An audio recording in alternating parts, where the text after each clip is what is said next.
आई मेरे दतिया के अंदर, मेरे दतिया ने उड़ान भरी तो सांस्कृतिक कार्यक्रमों से लेके हेमा मालिनी तक नचवा दिया आपने।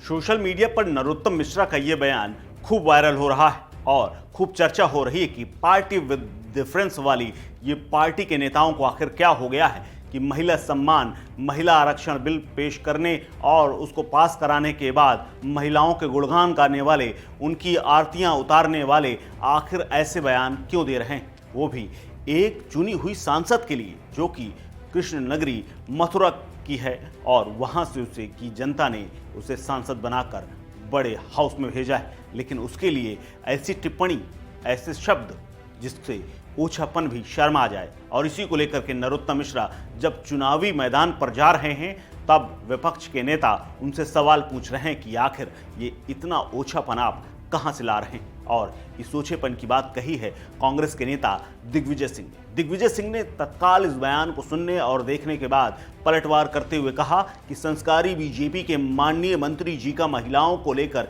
वास्तविक ओछापन भी सुने, अपने दल की नेताओं को भी नहीं बख्शते।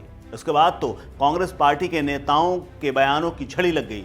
यूपी के नेता और राष्ट्रीय प्रवक्ता सुरेंद्र राजपूत ने भी नरोत्तम मिश्रा के बयान पर निशाना साधा और उन्हें खरी खोटी सुना दी।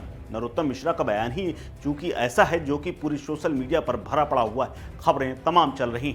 सुरेंद्र राजपूत ने कहा, नरोत्तम मिश्रा और बीजेपी वालों, जिस दतिया में आपने हेमा मालिनी जी के नाम पर नारी जगत का अपमान किया है, वहां शक्तिपीठ माई पीतम्बरा है।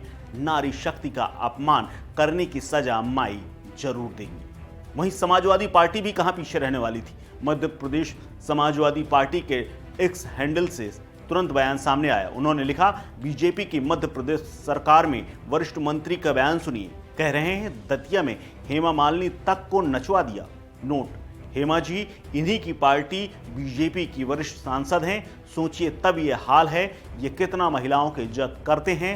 शर्म नहीं आती इन भाजपाइयों को। समाजवादी पार्टी इतना तल्ख हो गई, वो भी तब जब उसकी कांग्रेस के साथ भी खटपट। इसके अलावा आरएलडी राष्ट्रीय लोकदल ने भी कहीं का नहीं छोड़ा।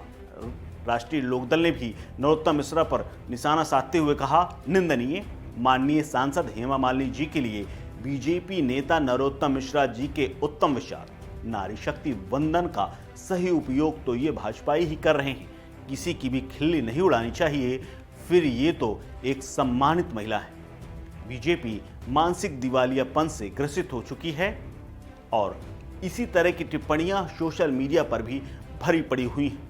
जब चुनाव कुछ दिनों बाद ही है और वोटिंग का समय ही धीरे धीरे एक एक दिन करके करीब आता जा रहा है, ऐसे में नरोत्तम मिश्रा जो कि प्रदेश के माननीय है, कानून व्यवस्था की जिम्मेदारी उनके हाथ में है, महिलाओं का सम्मान और उनकी सुरक्षा करना उनकी जिम्मेदारी है। प्रदेश के गृह मंत्री हैं और बड़े बड़े विभागों को वो मानते हैं और अप्रत्यक्ष तौर पर सीएम पद के कई बार प्रत्याशी, या यूं कहें कि प्रत्याशी न कहकर यह कहना होगा कि दावेदार, और वो भी मजबूत दावेदार। यहां तक कि सरकार में नंबर 2 शिवराज सिंह चौहान के बाद अगर प्रदेश में कोई बड़ा नेता है तो नरोत्तम मिश्रा हैं। और अगर उनके मुंह से ऐसी भाषा निकलती है, जाहिर है तो ये बात चली चाहे जहां से हो, लेकिन जाएगी बहुत दूर तलक। इस खबर में फिलहाल इतना ही। अपडेट्स के लिए बने रहिए वन इंडिया हिंदी के साथ। नमस्कार।